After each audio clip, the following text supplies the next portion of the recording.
Chapter 8. When a Cat Dreams About People. In the morning she climbed down to the River Trinity for a drink of water.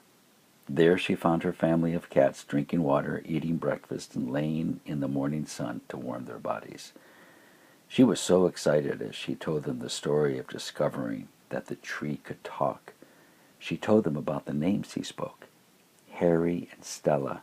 She loved the sound of them. They were delighted to learn their name. Then they said something that surprised her. Each of them had also received their names from the trees. Each cat had a special tree. They all knew Harry. As she looked at them puzzled, they smiled at her and began talking. Her aunt said, "My tree is Harold." Her cousin said, "Mine is Harvey." Another cousin said, "Henry." Another, "Hank." Another, "Harry." Then Sue, Sally, until every member of the group spoke their favorite tree's name. Her father walked over to her as he finished drinking from Trinity and said, "It is the trees that know a cat from the inside out, and because of that, when the tree gives us a name, the name tells us what special gifts we have," he said. "It was Harry who told me my name." He pronounced his name as though it was a precious gift. Rokia, rock. I didn't understand how much that name described my purpose in the cat clan at first. Only much later in my life did I understand why he called me this. A leader must be as strong as the rock walls who protect this canyon. She loved her father's name, though she never used it herself. She called him Dad. She looked back at the cats sitting near her. "Where do Harry and his family come from?" she asked, because they were so different than any other forest tree groves.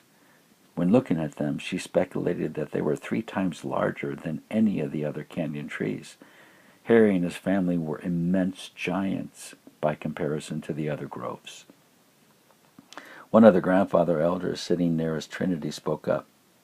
"When I was a kitten," he said, "none of my great-grandparents knew how they got here. But there were some stories that at one time this entire land was filled with everything giant. And then all the huge creatures disappeared. My grandparents said that the world of giants died, except for Harry and his family." The elder paused and looked down at the grass, and then he looked up with sad eyes. "Maybe one day Harry and his family will die too. I hope not." She thought about the words, "maybe one day." This caused her to think about how precious Harry's family was, how important it was to keep them alive. She thought how sad she would be if ever they left. To make it worse, her thinking took a downward spiral. She felt helpless. What can I, a small, tiny, little cat, do to keep them safe, she thought. Then she laughed at herself. What am I thinking? Those trees have been here longer than anyone can remember. They'll certainly be here longer after we leave, long after we leave. She shook her head to release herself from these crazy thoughts. Yet something about the elder saying what he did seemed like a warning. One should not ignore a warning. Her body was growing stronger every day. So, for the next full cycle of the moon, Stella decided that she would explore more of this long, beautiful canyon.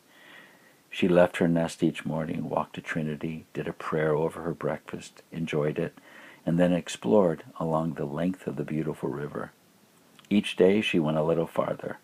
Each evening she returned to Harry's wide-open arms and excitedly shared with him all the creatures she had seen on that day's journey.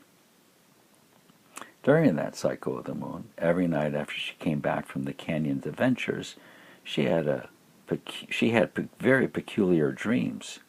The dreams were of a strange-looking animal, a male, walking on 2 legs, with 2 hands, with fur on top of his head, who was talking to an equally peculiar-looking creature, a female, with long fur on top of her head. Even though they looked unusual, still there was something lovely about the elegant way they moved. She also liked the way they looked at each other. She could feel a strong kindness they had for each other. It showed through their eyes. And then in their dream, the male creature wrapped his arms around the female. Their faces got real close. Then they touched lips. Suddenly, in her dream, the woman and the man stopped and turned their faces toward Stella. They could see her. She was so surprised that she woke up. They saw me, she thought when she woke. How strange.